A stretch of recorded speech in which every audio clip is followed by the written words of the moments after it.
Vous avez rejoint un groupe BNI, mais vous avez l'impression que ça ne fonctionne pas pour vous. Vous assistez aux réunions, vous suivez la méthode et pourtant les recommandations ne viennent pas. Et si le problème ne venait pas de BNI, mais de votre approche?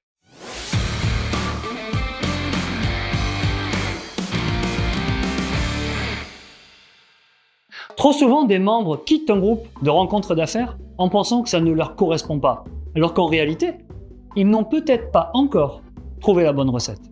Un peu comme quelqu'un qui abandonnerait un banana split avec une première cuillère. BNI n'est pas un simple club où l'on attend que les recommandations tombent du ciel. C'est une méthode structurée, basée sur un principe simple. Donner pour recevoir. Mais encore faut-il savoir comment l'utiliser. Nous allons voir ensemble 4 freins les plus courants qui empêchent certains membres de réussir et surtout comment les surmonter efficacement. Premièrement, je n'ai pas de recommandations à donner. Vous pensez ne pas avoir assez de contacts pour recommander? Erreur. Le networking, c'est aussi écouter et connecter les gens. Il ne s'agit pas d'avoir un carnet d'adresses bien rempli, mais d'être attentif aux besoins de votre entourage. Par exemple, ce que vous pouvez faire, soyez à l'écoute des signaux faibles. Identifiez les besoins exprimés dans vos conversations au quotidien et reliez-les aux membres de votre groupe. Une simple phrase entendue chez un client peut devenir parfois une très belle opportunité pour un de vos membres. Deuxième frein, personne ne vous recommande. Vous assistez aux réunions chaque semaine, mais personne ne pense à vous. Alors ça, c'est injuste. Posez-vous juste cette question. Mon message est-il clair et percutant? Alors que faire? Structurez votre infomercial avec la méthode du plus petit dénominateur commun. Soyez précis sur ce que vous faites et ajoutez-y une demande la plus spécifique possible. Au lieu de dire « je cherche des contacts en finance », demandez « je veux être mis en relation avec Sophie Drenier, DRH chez ABC Finance ». Troisième frein. Je n'ai pas de temps pour BNI. Vous manquez de temps? En réalité, c'est une question de priorité. Votre engagement dans un réseau d'affaires ne doit pas être une charge supplémentaire, mais un levier intégré à votre routine. Que faire?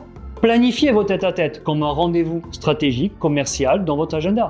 Prenez 10 minutes après chaque réunion pour identifier les opportunités à explorer avec chacun de vos commandes. Adoptez une attitude proactive en sollicitant vous-même des tête-à-tête, des rencontres, des recommandations. Quatrième frein. BNI, c'est une secte. Beaucoup de nouveaux membres trouvent parfois le cadre de réunion trop rigide. En réalité, cette structure est exactement ce qui fait la force du réseau. Essayons de comprendre que les règles ne sont pas des contraintes, mais des accélérateurs. Plus vous vous impliquez, plus vous recevez en retour. Engagez-vous dans un rôle au sein du groupe de chefs d'entreprise dans lequel vous êtes rentré. Expérimentez pleinement l'ensemble de ce que le groupe peut vous apporter avant de porter un jugement. Chaque processus de votre club d'affaires a été conçu pour maximiser votre succès. Il est à votre service.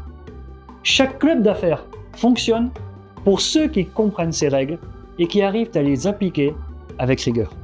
Dites-moi en commentaire, et vous, quels freins avez-vous rencontrés dans votre club d'affaires?